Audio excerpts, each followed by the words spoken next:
حدیث پاک میں آیا ہے الفقر و فخری. اس حدیث کو محدثین نے موضوع اور باطل تک قرار دیا ہے.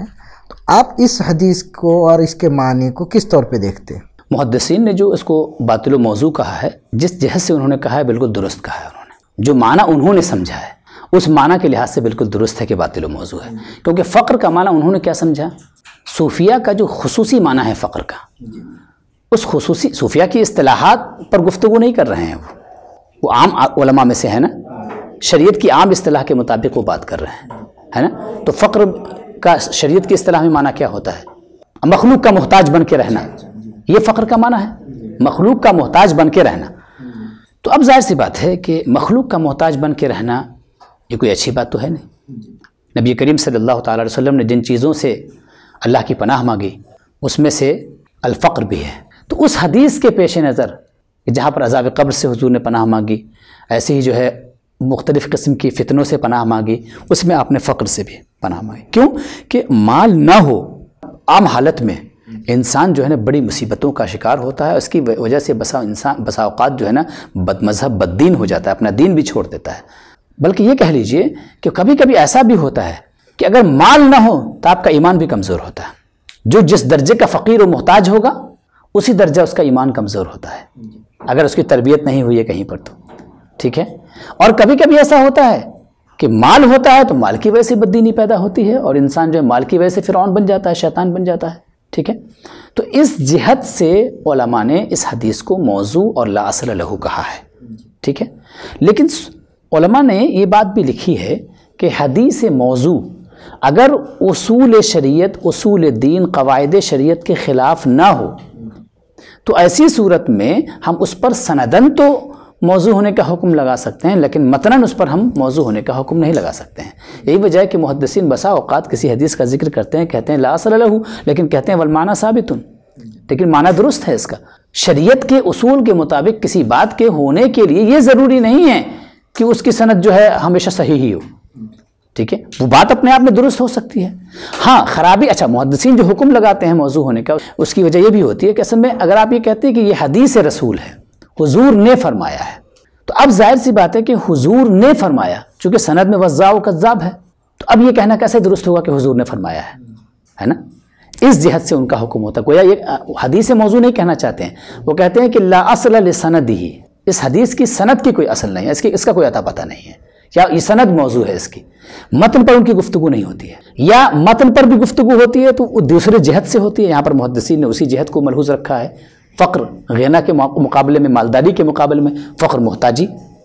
لیکن صوفیاء کرام نے اس کو جس معنی میں لیا ہے، اس معنی کے لحاظ سے اگر دیکھا جائے تو اس کا معنی بالکل درست ہے. اس لیے کہ الفقر فخری، فقر کا مطلب ہوتا ہے صوفیہ کی اصطلاح میں احتیاج الی اللہ اور استغناء عن الخلق، مخلوق سے بے نیاز ہیں اور اللہ تبارک و تعالیٰ کے ہمہ وقت محتاج ہیں. اس کو اگر دوسری تعبیر میں ہم کہیں تو ہم کہہ سکتے ہیں کہ فقر کا مطلب ہو جاتا ہے عبدیت. ٹھیک ہے. اور عبدیت نبی کے لیے قابل فخر نہیں تو پھر کس کے لیے قابل فخر ہے؟ نبی کے لیے تو اتنا زیادہ قابل فخر ہے. احتیاج الی اللہ حضور کا سب سے زیادہ ہوگا نا، سب سے زیادہ متوجہ الی اللہ کون ہوگا؟ نبی کریم صلی اللہ علیہ وسلم سے بڑھ کر کے بھی کوئی متوجہ الی اللہ ہوگا؟ تو فقیر اسی کو تو کہتے ہیں جو متوجہ الی اللہ ہوتا ہے. تو متوجہ الی اللہ سب سے زیادہ نبی کریم صلی اللہ علیہ وسلم ہے، اور سب سے زیادہ مستوحش عن الخلق، خلق سے وحشت رکھنے والے، ان کی چیزوں سے، ان کی تعلیم و تربیت سے نہیں، ان کی چیزوں سے، ان کی اخلاقیات سے، ان کی برائیوں سے مستوحش کون ہے، وحشت رکھنے والے کون ہیں؟ نبی ہیں. انبیاء جو متوجہ ہوتے ہیں، صالحین جو ان کی طرف، خلق کی طرف متوجہ ہوتے ہیں، وہ ان کی برائیوں کے ازالے کے لیے متوجہ ہوتے ہیں. ٹھیک ہے. تو ظاہر سی بات ہے کہ نبی کریم صلی اللہ علیہ وسلم سب سے زیادہ متوجہ الی اللہ، محتاج الی اللہ اور مستغنی عن الخلق ہے. اور اسی لیے صفت عبدیت کا تذکرہ اللہ تبارک و تعالیٰ نے وہاں کیا ہے جب آپ سب سے بلند مقام پہ جا رہے تھے. یعنی معراج پہ کا جو سفر ہوا تھا تو وہاں پہ اللہ نے آپ کو صفت رسول سے ذکر نہیں کیا، صفت نبی کے ساتھ ذکر نہیں کیا، بلکہ اللہ نے فرمایا کہ سبحان الذی اسری بعبدہ. ٹھیک ہے. تو اب ظاہر سی بات ہے، اس سے پتہ چلا کہ اس معنی کے لحاظ سے اگر بات کریں تو یہ جو لفظ ہے الفقر فخری بالکل ثابت شدہ بات ہے، بالکل درست ہے. حدیث نبی کریم صلی اللہ علیہ وسلم کی ہو یا نہ ہو، لیکن شریعت میں ایک ثابت شدہ بات ہے. اس کا انکار ایک حقیقت ثابتہ ہے، اس کا انکار نہیں کیا جا سکتا. اگر یہ کسی صوفی کا قول ہو تو اپنی جگہ بالکل درست ہے، اور اسی لیے امام شاہرانی نے ایک بات لکھی ہے کہ جو احادیث موضوعہ ہوتے ہیں نا، جو اصول کے شریعت کے مطابق ہوتے ہیں، دین کے مطابق ہوتے ہیں، وہ اصل میں جو ہے ان کو ہم فقہاء، علماء اور صالحین کے اقوال اجتہادیہ کی حیثیت سے بھی لے سکتے ہیں ان کو. تو وہ ان کے اجتہاد میں ایک بات نکل کے آئی، انہوں نے یہ بات کہی، ٹھیک ہے، اور وہ بات بالکل درست ہے، اس میں کوئی خرابی نہیں. اگر اس پر کوئی یقین رکھتا ہے کہ الفقر فخری، فقر ہمارے نبی کے لیے جو ہے وہ قابل فخر ہے، تو اس میں کوئی حرج کی بات نہیں. ہاں، من حیث السند محدثین نے جو بات کہی ہے وہ بات اپنی ان کی درست ہو سکتی ہے، اور ان کا یہ حکم لگانا کسی بھی حدیث پر، یہ بھی حکم ظنی ہے، حکم قطعی نہیں ہے، یہ بھی یاد رکھنا چاہیے ہمیں. فقر بلا شبہ غنا سے افضل ہے، اور اللہ کے پیارے رسول صلی اللہ علیہ وسلم نے جو فرمایا کہ الفقر و فخری، تو اس کی تائید اس معنی سے جو معنی آپ نے بیان کیا کہ احتیاج اللہ استغنا عن الخلق، قرآن کریم کی آیت کریمہ ہے. تو ہاں، قرآن کریم کی آیت یا ایھا الناس انتم الفقراء الی اللہ، اے لوگو تم سب اللہ کے فقیر ہو. اور ایک مقام پہ فرمایا گیا کہ واللہ الغنی، اللہ غنی ہے، وانتم الفقراء، تم فقراء ہو. تو فقیر تو اللہ کا دیا ہوا ٹائٹل ہے ہم کو. اسی لیے مشائخ کرام ہمارے جو ہے جب بھی اپنے آپ کو اپنا نام لکھتے ہیں تو کہتے ہیں فقیر، حقیر، فقیر، یہ آپ ہمیشہ لکھتے ہیں، تو ان کے لیے تو قابل فخر ہے ہی.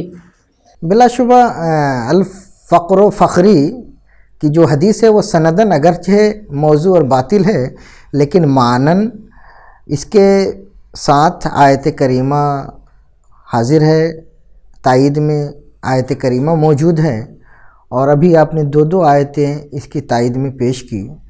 تو بلا شبہ یہ کہا جا سکتا ہے کہ فقر غنا سے افضل ہے، اور فقر کا جو معنی سرکار نے لیا ہے احتیاج اللہ استغنا عن الخلق، تو اس مقام عبدیت پر ان سے بڑھ کے اور کون ہو سکتا ہے. تو بلا شبہ ان کے لیے فخر کی بات ہے. ہاں، یہی وجہ ہے کہ صوفیہ نے فقر کو پسند کیا ہے، فقر کی طرف دعوت بھی دی ہے، لیکن فقر حقیقی، عرفی نہیں، جو آج فقر کا ایک عام معنی اور توکل کا ایک عام معنی جو رائج ہو گیا ہے عرفی طور پر، اس معنی سے بہت بلند معنی ہے وہ جو اس کو صوفیہ کرام نے لیا ہے.